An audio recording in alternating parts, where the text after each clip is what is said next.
Hello, Southfield and beyond. Welcome to the Southfield Roundtable, where we discuss every kind of possible subject you can imagine, good, bad, or indifferent. We try to be positive. We try to use subjects that involve all of us as citizens of the world. And today's program is particularly interesting. It tells the story of three different peoples, and we all live here together. We have white folks, hello, who are Jewish. We have a Christian African American. We have another Jewish person who's a storyteller. And we also have a mixture person who is also a storyteller and musician. And I will introduce you as we speak. We have my friend Barbara Talley, who I've known for 876 years. Welcome. And we also have Corinne Stavish, who teaches at Lawrence Tech, but is a phenomenal storyteller. And she, my favorite, of course, of her stories, and I hope she'll say a little bit about it, is about the Danes, how they rescued the Danish Jews in World War II. Harrowing. I don't know how they did it. And then Jeannot, who is brand spanking new to me, and he's actually a citizen of Warren. Right. And he is of Indian descent, of whatever you want to call yourself. Mixed blood. I'm sorry? Mixed blood. Mixed. He's many cultures. I was going to say mixed cultures. blood, red, green, yellow, pink, mixed blood person. Who is, you notice that I do a lot of kidding around. Yes, but the point is, you seem to be an amazing man, without. Thank you. Minimum correspondence over the last few days. I think this is going to be just really terrific. So I'm going to start with you. Oh, okay. Does that sound good? Sounds good. Number one, I want to know, and the audience wants to know, when you decided that you were actually a storyteller. That's number one, yes. You were in -3. And when did you think about doing the story? You tell so many stories, but my favorite, of course, is what I just said, and that is the story about the Danes. So when did that happen? How did you, number one, how did you learn about it? I know how I did, but that's not interesting. But for you, how did this happen in your life, that you were bound and determined to tell this story? Well, first of all, I started out as a storyteller. I was a double major in English and theater as an undergraduate, and storytelling is just the perfect marriage of that. And in the late 70s, I was sitting in my synagogue in Evanston, Illinois, when our rabbi's wife pulled up a stool, sat down. She was getting a PhD in oral interp at Northwestern University, and started to tell Jewish folk tales. And I thought, oh, that's how you marry literature and performance together, when you love both. And so I began to study, I began to go to workshops, and I was very fortunate. And when I moved here, I was very lucky to meet people who were interested in it, so I could build a career with it, not only in Michigan, but across the country. In 1981, shortly after I had started my storytelling career, my uncle took me to Denmark. And it was during my visit to Denmark that I ended up at the Friheit Museum and learned the story of the Danish resistance. I didn't know there was a Danish resistance. I thought the only people who resisted were the French, because that's what history teaches us. But the Danes resisted the Nazis before they came into Denmark, and then during. And the Nazis had occupied Denmark for 3.5 years when they decided to finally round up the Jews and take them to concentration camps on Rosh Hashanah, the holy day of the Jewish New Year in 1943. And through a series of remarkable events, within 3 weeks, Danish citizens almost rose as one to save almost 8,000 Jews and got them out by first hiding them. So they went underground, and then they were transported not through an underground railway, but through an overground seaway. and the fishermen took them across to Sweden. But it was a huge political thing as well. So that fascinated me, that a country would stand up morally against a power that was so much greater. Germany is more than 8 times larger than Denmark. Denmark is smaller than the state of West Virginia. It's a pimple on the world. Yeah, it's a peninsula, and Germany is its neighbor to the south. So it was an act of moral courage and what historians call a conspiracy of decency. And I had talked about the story. I had done it as a service in the congregation where I was in Evanston, but I was doing a residency at the International Storytelling Center in the summer of 2014, and at East Tennessee State University, which is next door to Jonesboro, where the International Storytelling Center is, a friend of mine was doing an institute, and she emailed me and said, "Do you have a historical piece?" And I had done other historical pieces, but I thought, no, we could see what was happening in this country in 2014 and the backlash and the rise of white supremacists and the racism and the anti-Semitism, and I thought, this is the time that this story needs to be told. And it's a story that has resonated with Jews and Gentiles and every community. And I told it when I was very fortunate to be a featured teller at the 2017 National Storytelling Festival. So I did it as a residency in 2014. In 2017, I told it in a tent jam-packed with 1,300 people. It's a lot of people. It resonated. It's not the biggest tent in Jonesboro during the National Festival. The biggest one has over 1,600 people. I wasn't in there, but it resonated with people and got me invited to places from West Virginia to Utah to tell that story. And the Holocaust Center here in Michigan, yes, where which you is where I heard heard, it, and where I'll be telling it again on Monday night, April 8th. You cannot tell it enough. You cannot. That's wonderful. I hope so. Yes, it's beautifully done. Thank you. Barbara, I know you for so long, but what I don't know, perhaps we never talked about it, and we're allowed to talk about it now. When did you decide that you were going to be an activist for the African American community? Well, that goes all the way back to particularly my parents, who were activists a long, long time ago. But however, the incident that happened to me was that when we moved from Detroit, where I was born, I married my husband here, and we moved to California because of his career, I should say, and we were getting ready to buy a home, because he had been promoted as an executive in the fast food business, and we were rejected in California because the door was slammed in our face and was said that we would ruin the neighborhood. So that became the impetus of my activity. The League of Women Voters came to my rescue. At that particular time, that was in 1969. 1969, and the 1968 Fair Housing Law had just been ratified, and we used that as a reason for going to court.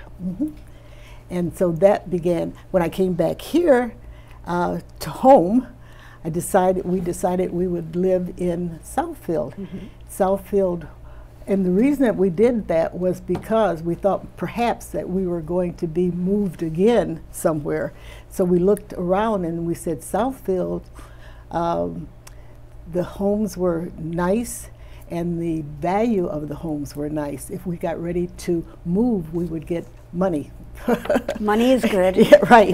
And so, but then my interest was in Detroit, because actually that's where I was born.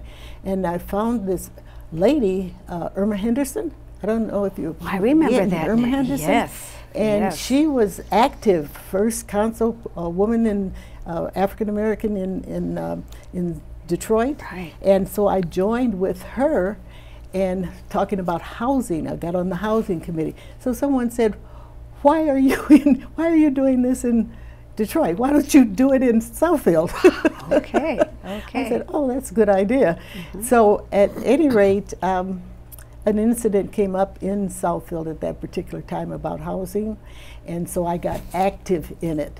And so I said I didn't want to do anything until I was ready. I wanted to get my master's, I wanted to do everything, and I wanted to sit at the city council for 2 years to find out what they're doing. So that's what I did. And when I got ready, then I put my foot in the political arena, and I won. So that's how I'm here today. Wow, good and wonderful, wonderful. Sir. Jeannot is fine. I know. Rather than sir. Well, you're just so elegant. Oh, I am. Well, thank you. You're welcome. Jeannot. So talk to us about how you became involved in what you do. Well, as a storyteller, as a musician. Okay. May I play my flute? I think that would be lovely.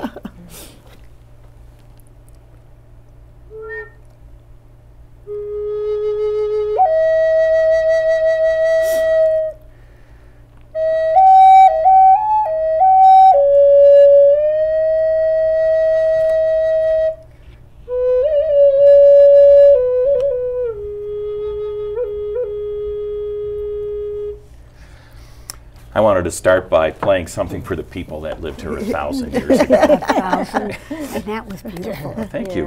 That was Thank you. beautiful. So, and what else about your life would you like to talk about? It's because you both know each other, and and whatever he forgets, you can add. Sure, that'd be fine. But you've been a storyteller, you've been a musician. Where do you do all of this good stuff? Primarily around Michigan.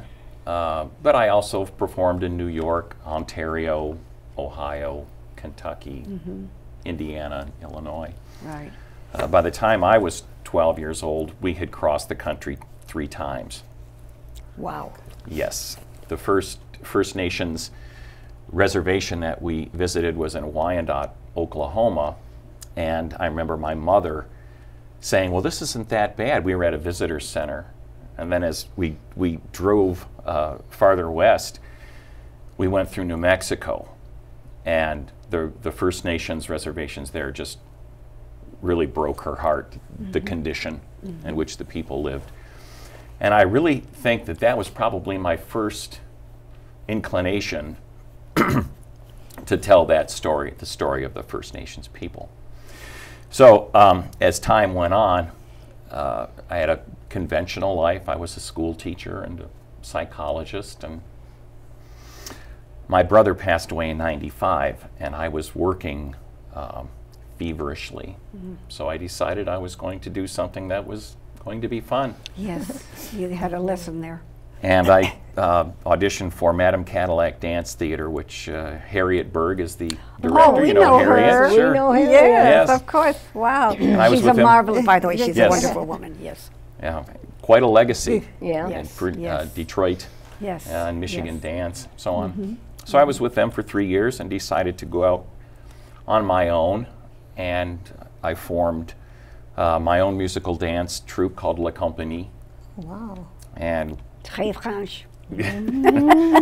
so we try to keep not only the indigenous stories, but the French stories of the New World, of Nouvelle-France to Canada, Yes. alive in Michigan, along with the dance and the music as well.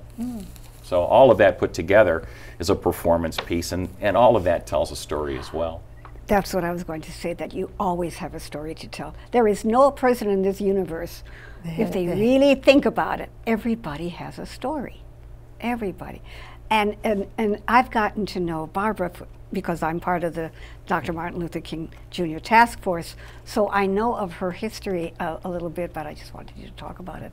And the thing that's so interesting to me is that the books that we have used, that I have used, one of them, of course, and I teach this song in schools, and it's such a beautiful thing. It's called Follow the Drinking Gourd. And the first time I heard about it was, of course, at a conference with my husband, my late husband, who was a cantor. And we were at this huge conference, and this young man from Texas, very white, very Jewish, came out with his guitar, and he taught us this song. And I looked at my husband and I said, why don't we know that song? What is wrong with us? So it stuck in my mind. And then when we came here, and I was able to do the school stuff, the kids love that. And I just think it's just so amazing that we have that book, Follow the Drinking Gourd, about some people who were saved by an anonymous guy. We don't know who that man was. He was a guy who worked on a farm. And he just helped them escape. And when he kept saying to them, follow the drinking gourd. And everybody knew that that was the North Star. They didn't have to learn it. They knew it. And this man helped. And I just thought, what a good guy. Now, maybe he's fictitious. I don't know. But the fact is, he worked hard to do this. And I love the fact that you've never stopped. You just keep on pushing. Keep on pushing. And that's good. And as far as, my own background, I've told this far too many times, but my twin and I grew up in what we called a mixed neighborhood in Southfield, in Cleveland, in Cleveland. And everybody would say, oh, that's diverse. We never heard that word. It's just there were a whole bunch of kids that we played with and went to school with that didn't necessarily look like us. So we grew up knowing that there were other people in the universe. The only thing that we didn't care for, and it was because of our older relatives in the Jewish community, they used the word Schwarze. What's that? Means black. And it wasn't a compliment. And we kept saying, please don't use that word. We were 10. We were 10 years old and we said, don't do that. They didn't get it. They didn't understand that this was not a nice word to use. Just say my friend, who happens to be darker than I am. I mean, whatever. So that was my impetus to join. Unfortunately, I had to meet you at the But it's just so interesting. So the books that we have, and I hope that they'll be shown when we film, is the Follow the Drinking Gourd, which is hugely important. And then there's another book that I found from my hometown called Jews in Cleveland. And both groups, as I was reading both of them as a so-called grown-up, I may never do that, but I'm trying, they're so similar, the struggles. And even among their own people, some of the people that came before, who had already who were already settled, known, wealthy, and all the Jewish people that came after in my town, in Cleveland, and evidently in everyone, because Detroit is very similar, they were looked down upon by those first people. So they had to find a way to make a community. So they found community houses, Council Educational Alliance. You would have said the JCC here, but the council was a bunch of settlement houses. And they helped those brand new, unwashed immigrants become Americans. So that's how we grew up. So, and it's obviously, and you poor thing, you have to put up with a person like that, because there is no person in this universe that I don't like unless he robs a bank or kills somebody. So let's go on with what we have learned in our lives about working hard to bring folks together, because that's what I'm working on with this show today, commonality. How do we don't look alike. Look at this table. We're all different, but we're human, and we care. So talk about the fact of pulling people together, and anybody who wants to start can start.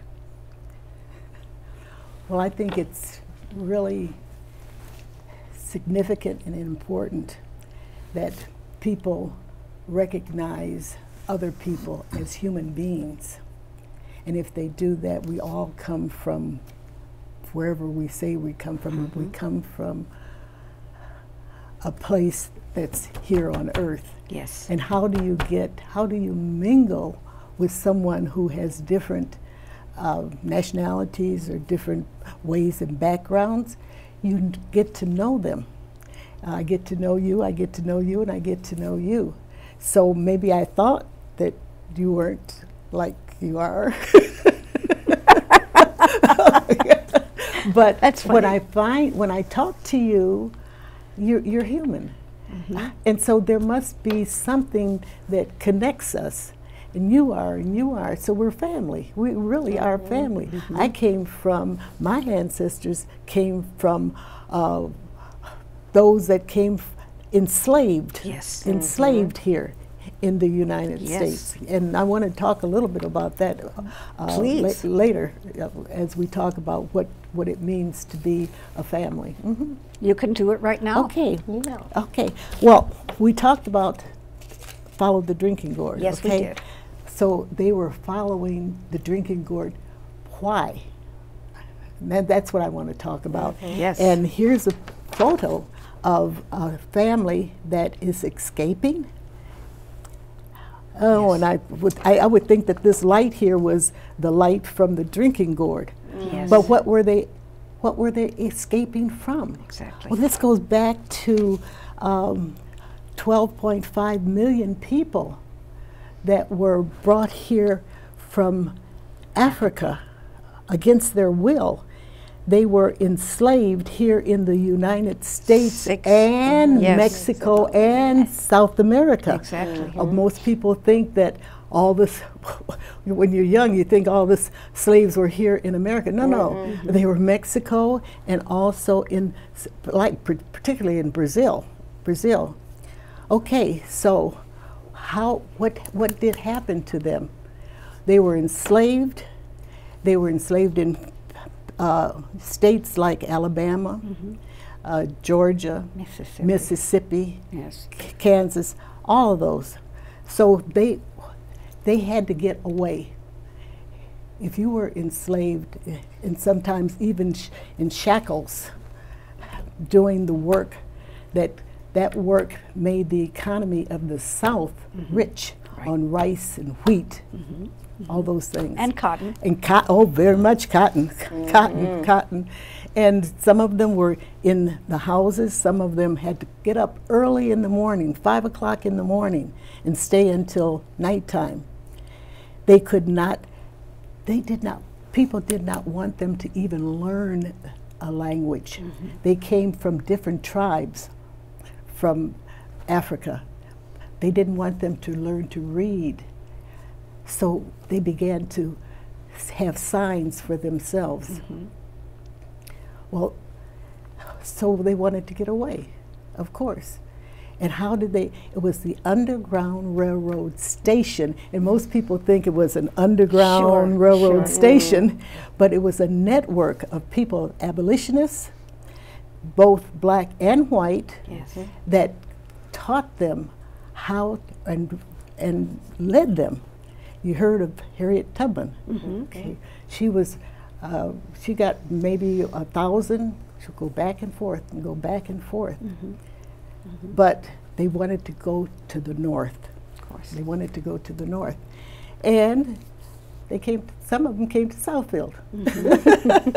A lot of people did not know that, and they did not know that there was an underground railroad station in Southfield. Well, where was that? And it still is there? And it still is here. And it is a picture of the Underground Railroad Station in Southfield. And the Covenanters were in that area at that particular time. And this gentleman, by the name of Reverend J.S.T. Milligan, in the 1800s, was the pastor at that time. At that church? At that church, which is still in existence. It sits right next to our library. Right next to the Southfield Library. Southfield Library. Still has is alive today, still have members. And so anybody hiding down there? These were Covenanters that believed that people should not be they should get rid of all that enslavement and to go to either Canada or go to a free place, and they would take them down to, just think about it, they would have to walk probably, or somebody would have to drive them. No, there weren't any driving at that particular time, but had to walk down to the river, Detroit River. At night, they would do this. And down at the Second Baptist Church in Detroit, they would put them down, way down in the cellar there, until nighttime came. When nighttime came, they came up, and there was a boat. There were boats that would take them over to Canada, free. They're free. And what a feeling that was. Some of them, there was one that Reverend Milligan said that was a $1,000 reward for that one person. And sometimes if they found the person, they would take that person back. But it's just significant that we know our history. It is. It's very, and that's the thing. If people know their history, they can actually make an intelligent statement. But if you don't know, you really make a lot of mistakes. Yeah, that's true. And it horrifies me that people could think of other people as non-human. I've never been able to accept that. And for you, sir, you know, your life was not exactly precious, adorable, and sweet. Oh, we had our ups and downs, but we managed to get through it all. Can you give some examples? Well, of how you were treated as who you are, even growing up, thinking backward. You know, because I'm trying to get the experience of all of us as we have grown up and how we have found a way to be who we are today. Well, through all the nonsense. Some of that for me is still hard to talk about. Okay, then don't. I will say that there's an old story about a man who always grew good corn, and when the time came for the harvest, his corn always won awards. And so somebody asked him, why, how do you do that? He said, well, I share my seed corn with my neighbors. Do you know this story? I do not. It's called growing good corn. Go ahead, gotta find it. Well, the reporter, as I recall it was a reporter, asked, well, why would you do that?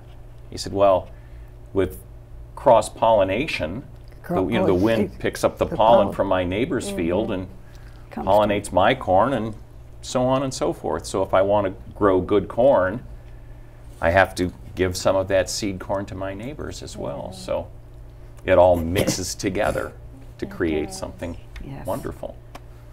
You know, you said earlier that you crisscrossed the country 3 times. I did. And what was, I was interested in what was behind that mobility. My dad's family lived in California, but my father always had a voyageur spirit. There was always something to explore on the other side of the hill. And that's how you put your name out there. Oh yeah. Brilliant, yes. So, you know, we had returned from California our 3rd time, and I think I was 12 or 14, maybe 12, somewhere around there. My dad says, we're going to Quebec. He comes home from work one day and says, we're going to Quebec. Why are we going to Quebec? Well, there's lots of Picors that live in Quebec, and we're going to go look for them. We're going to take a road trip, right? So they had taken 3 trips altogether. I was with them 2 of those 3 times. The 3rd time I was in university, and I was I had a job. But I remember my mother saying, before we do any exploring in Quebec, we have to go to Mass at St. Anne de Beaupré, which is which is a cathedral Yes, yes. along the St. Lawrence River. Yes, I know it. So we get to the cathedral, and my mother says, well, you know, you boys, you have to go up, and my boys, meaning my father as well, you have to go up the stairs on your knees like all the other pilgrims that come Oh, here. I don't think he liked that. Well, I said, well, how come you don't come with us, Mom? When my mom says, well, I got bad knees. So there were my brother, my father, and I going up the steps of St. Andrew-Beaupré on our knees. What a great story. But yeah, I mean, before you go to Quebec, before you go to Mass first. That is amazing. Yeah. So did you go to a lot of different schools, or? I went to a lot of different schools. Had a lot of different addresses. California was really interesting because there were always kids to play with. Yes. And kids of all kinds of backgrounds. Mm-hmm. Yes, yes. So, Yes. I mean, where we lived in Michigan, and for the most part we lived in a rural area, it was hard for me to find kids to play with. But California, this is really this is great. I know. This See, I is was great. born in the Bronx. Oh yeah. So if you want to talk about multicultural, and in fact, I just read last year Sonia Sotomayor's beautiful memoir of My Beloved Country, and she talks about what are now the Sonia Sotomayor projects on Bruckner Boulevard near Walton Avenue. And you knew exactly where. Well, because Stratford Avenue was just one block, I could actually see the projects if I walked to the end of there. And then we moved from New York to Tulsa, Oklahoma. So I know the plight of the Native nations in Oklahoma because they were actually more of outcasts in Indian territory than blacks were. That was really a racial divide in Oklahoma when I was a child. Not that the blacks were integrated, you understand. Of course not. I mean, of course we understand. Yeah. Yes, but you know, so you're bringing up so many interesting, because I expected it and I got it. But when we were kids, and the books that I gave to Lisa for us to all to look at later, there was a theater, a movie house, 5 minutes from our house, and all the kids used to go to the movies on Saturday and Sunday, Right. unless their parents had something else for them to do, and then they went kicking and screaming with their parents to wherever that was. But we all went, and we integrated with all of our friends at school, black kids, white kids, whomsoever. And we would say the Jewish kids, the Italian kids, the black kids, and the blondes. So all of us would go to the show. We always would meet each other. But we were so ignorant. I cannot believe how ignorant we were. The black kids would sit in the balcony. All of us would sit on the front, in the main floor. And I wondered, why the heck are they there? And then we never asked, because they made a lot of noise up there. And so we thought, okay, well, they want to be together and they just want to make a lot of noise. Wrong.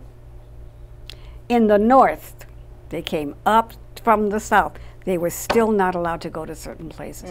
When I learned that, and it wasn't very long ago, I'm so ashamed, I was in shock. And in this one of these books about Cleveland, there's a picture of that movie theater called the Imperial, and I really wanted to make a very filthy gesture toward it, but I behaved myself. But when I saw the picture, but it was just so shocking to us. And when we were like 11 or no, we were about 12, and a bunch of the boys, about 5 or 6 boys, asked us to be part of their show band, their dance band. We were the vocalists, don't we? We were the girl singers. Yeah. And so the piano man was a kid named Larry Dunbar. Do you know the name Dunbar? Anybody? I do. Paul Dunbar. Bingo. My favorite black poet. Yes, Grew up in Dayton, Ohio. That's right. Well, the Dunbar family also were big insurance people. That was our Larry. We didn't know. And we would go to each other's homes to rehearse. All of us, if our mother put out a potato chips, whoopie diddle, we were happy. Not Mrs. Dunbar. She gave us these wonderful little canapes. And we were so impressed. It was so wonderful. And Larry was at the age of 12, he was an astonishing musician. The poet's middle name is Lawrence Paul Dunbar. His mother was actually a housekeeper for the Wright brothers. I do know. I know. Thank you, but for reminding. But to get on with Larry and all these boys, the whole year that we were with that band, none of our white, Jewish, and other friends would even talk to us. Oh. I mean, that was such a revelation. We were so angry. It was years before we would even talk to them. How is that learned?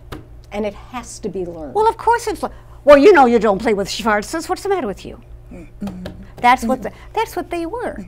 They were having them in their house to clean their house. Right. You know, and when we were, and my mother, and thank goodness for my parents, they did not tell us we couldn't be with the band. They did not do that. And because I think there would have been, what is the word that you use when children kill their parents? Is there a word for that? Patricide. Thank you. We would have done, seriously, I'm joking, but we probably wouldn't have talked to them for ages. But they were on our side. They supported us. What they said was, too bad for them, they don't deserve you. And then when we all went out, we all went to the same high school. So we knew those kids, and we just didn't talk to them. Well, my experience being born in Detroit, and going to the High School of Commerce, and the area that I lived in was integrated at that particular time. It's a long time ago. Yes. But there were certain places in Detroit that we could not go. I know. We could not go. We could not go and eat places in Detroit. Couldn't go to movies some places. And when we did go to movies, what did we see? We saw the blacks who were dancing and joking and all this sort of things, shuffling and all of this, and that was the image that we got. Degrading. And right then, we didn't, when I was young, we didn't know that. And then when they started to have African Americans that were in their own role, look at that. We would say, look at that. So when we moved our first home in Detroit, lady put blocks so that her car could not. I've heard this. Yeah, could not be against our car, and the things that they said about who we were when we moved in, they didn't want anything to do with us. Being an activist, starting a block club, and finally they all came together. So this housing bit, I don't want to live with even. My car to even touch yours. Where was this? This was on Underwood, on the west side. In what year? This was in the 1950s. In the 1950s. Yes, that's about right. Okay. Yes. So we had to be careful. My mother scrubbed the floors of white people. That's how she gave to me, and my father was a chauffeur for the DAC. Whoa. So I never had, in the 30s when the Depression was, I didn't have a depression because my father brought things home from the DAC that were given to him, and food. So there was no depression for us. My mother worked, and she worked so that she wanted me to have the things that she saw in those homes, a baby grand piano. And, I used to play the baby grand piano. And all of that she wanted me to play. To those people. Yes. And so my upbringing is a mixture of what I experienced when I was young, and what I experienced when I was older, and then knowing that you can only have peace unless you can get along. As I was working on who I wanted at this table, and of course I talked to the universe when I'm asking for advice, and one of the things that I said was I absolutely have to have what's her name again? Oh yeah, Barbara Talley. Because she has been, from her horrible experiences, you know, close your ears. Okay, close my ears. She could have been a real witch with a B. But she's not. It's always been peace by all means. Peace, peace. That's astonishing to me because I would be walking around.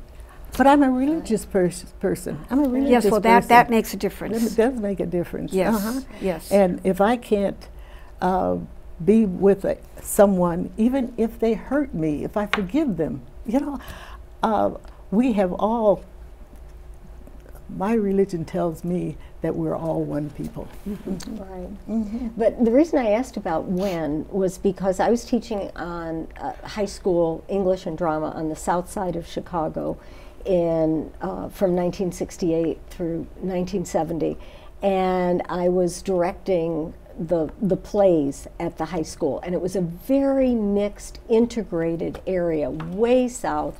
So there were a lot of Polish kids from the steel mills, Mexican kids, the area called Chatham, which was an upper middle class black area, the Jewish kids from what they call Pill Hill. It was really a mixture.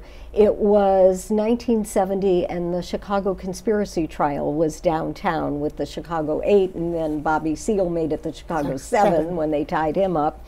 And so I decided that year to produce The Crucible by Arthur Miller because the parallels between the Salem witch trial and the Chicago 8 trial. And I cast the best students for the roles, and it was a multicultural production, which didn't get me in trouble except for the fact that John Proctor, played by my still friend, and this is 50 years ago, my still friend, Fred Eberly, and Linda Hodo, who went on to Drake College in Iowa and was the first Miss Black Homecoming. In Iowa, of all places, yes.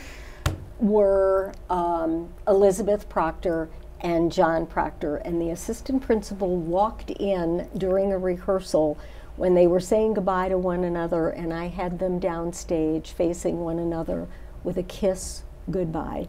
Whoa. Called me into his office and told me that he was canceling the production.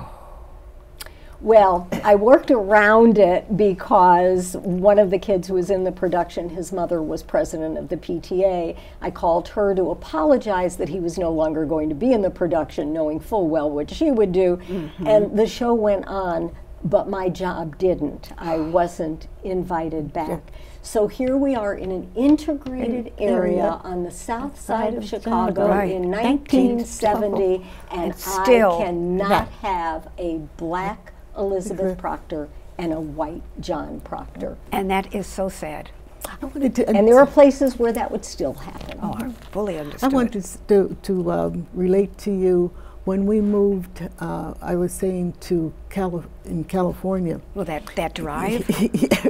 And so we said that we were going to, before we moved here, and we were discriminated, we moved to an area where we found out that the houses were really nice, it's outside area, and happened to be a Jewish area. And we didn't know it at that time, and we said, we had this incident, and we're going to fight if they don't let us in this place and all this. We were welcomed. Yes. We were welcomed, and thank goodness. Oh my gosh, and they would have us to come and eat with them and all kinds of things. And my daughter, she was the only black in the schools. The other in the school, the black in that neighborhood. Okay? The others were transported from the cities. Yes. And I would tell her, don't get on that bus. You don't get on that bus going back there. You belong yes. Of course they could make a mistake. Wow. I'm glad you told that story because very few people know that some of the founders of the NAACP were Jewish. Of course we actually know that. But they became friends. Of course. And you would hope that people who suffered discrimination would help one another. And you also, to me, and I think this is just so cool, you never know as you are raising your children what's going to stick with them. And when we were in, I think it was it Buffalo? It was in Buffalo. And I was picking up Heidi from school to go somewhere. She was like 7. And she had a boyfriend, Victor. She was wild about Victor. And as I pulled up, that was when the Buffalo school system were bringing black kids to the school where Heidi went to school. Okay. And she had her girlfriends. She loved them all. She better have, because I would have. And as I pulled up, I couldn't hear anything, but I saw a pantomime. Madam Heidi was stamping her little 7-year-old feet at Victor, her boyfriend. And he's doing this. Well, it seems as though, I pulled up, I said, get in the car. What's going on? She said, I hate Victor. I said, you don't hate Victor. Yeah, I do. Why? Well, as the black kids were getting up on the buses, he made some horrible derogatory remarks about them. And what she was screaming at him was, I tried so hard not to laugh because it was really a funny look. It was a funny little scene, but I knew she was serious. And she said, you are not my boyfriend anymore. You will not talk to me, and I will not talk to you. Because and I said, good for you. She learned. She learned. It is funny. Of course it is. It just made me think, when we lived in California, we lived next to a Japanese family. And the man's name was George. I forget his wife, but he had 4 of the quietest, most studious daughters you'd ever want to meet. Yes. Well, I was out in my grandfather's rock garden. I found a horned toad. Ooh, you know what they look like little dinosaurs, right? And my mother was in the kitchen making a big pot of stew, or spaghetti sauce or something. But I remember it was a big pot of something. And George is out watering his plants. So I bring it into the kitchen, and I didn't like stick it in my mother's face. I just said, Mom, look what I found. And I thought she'd say, ooh, get that up. And instead what she did was, ah! And the hands went up, and she had a wooden spoon, and there was this rooster tail of stew that went up the wall. And then she chased me out of the kitchen. I had a white T-shirt on, and she's hitting me on the back with this spoon. Get that thing out of my kitchen. The breezeway door flies open, and poor George is out there watering his plants, like I said. Yes. And the door swings open, and I've got these marks on my back, and my mother is hitting me with this wooden thing, and he's probably thinking, these people from Michigan are tough. I am not going to mess with these people from Michigan. That's a wonderful story. But nobody ever, I didn't think about going up to him and saying, George, you know what happened? Or Mr. George. Yes, Mr. George. I didn't explain. Did that Japanese family, since they were in California, were they part of the internment camps? I've often wondered about that. Yes. And yes, but you don't know. I'm just a kid, and I was just a kid at the time, and so I didn't ask. Yeah, that's a blemish on our history. Oh, yeah. We have many blemishes on our history. The Native American boarding schools is another. I was going to ask you, could you talk about that a little bit, because I know all about it. But the Trail of Tears. I wanted to mention that. I know. But the Cherokee one was the most famous. The Cherokee one was led by John Ross, and there is a national storyteller, Gail Ross, who is the granddaughter or great-granddaughter of John Ross. How does she feel about that? Oh, how does she feel? Barry, she really is, let's say she doesn't have the equanimity of forgiveness that Barbara does. Yes. Why would she? Because that was just the most horrific. The most horrific. Smallpox blankets. Yes, yuckers. Haven't we had the most amazing experience here today? Talking about all of this interesting stuff that is so painful, but if we say it out loud, maybe it can change. Maybe. And so I thank you all so much for being here. and a wonderful discussion. Of course, I knew it because I could tell. You know, the one I know the most and the best, of course, is Barbara. But then, of course, I know you. But now I met you, you poor thing. You'll never get away. You'll never get away. You'll never get away from you. No, it's never going to happen. Oh, so, gosh. and I really, I thank you all so much. And Thank you. I thank our people here at Channel 15 for being who they are, bringing this interesting discussion to our people, as well as all over the place, because we are on YouTube as well. And I just wish that in the coming, this is not a good time in our country. And so I'm hoping that people like us, because we're so perfect, you do know that. Are you aware?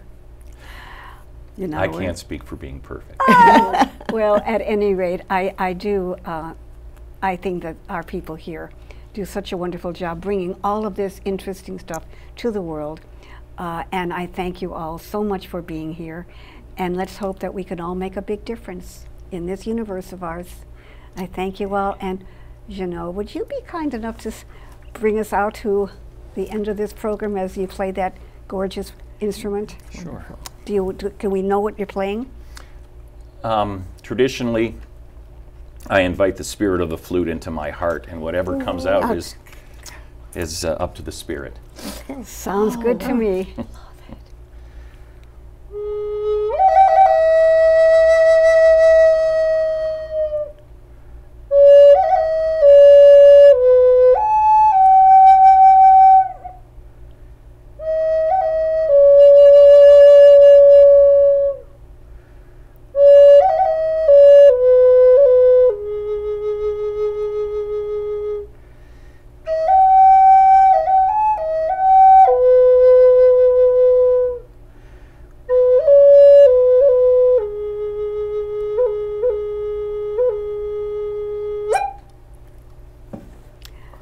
Beautiful. Peace. Yeah. Peace. Southfield, let's talk to each other with peace. Shalom. Yeah. Shalom. Skeno. Say it again. Skeno. Skeno. I'll remember that.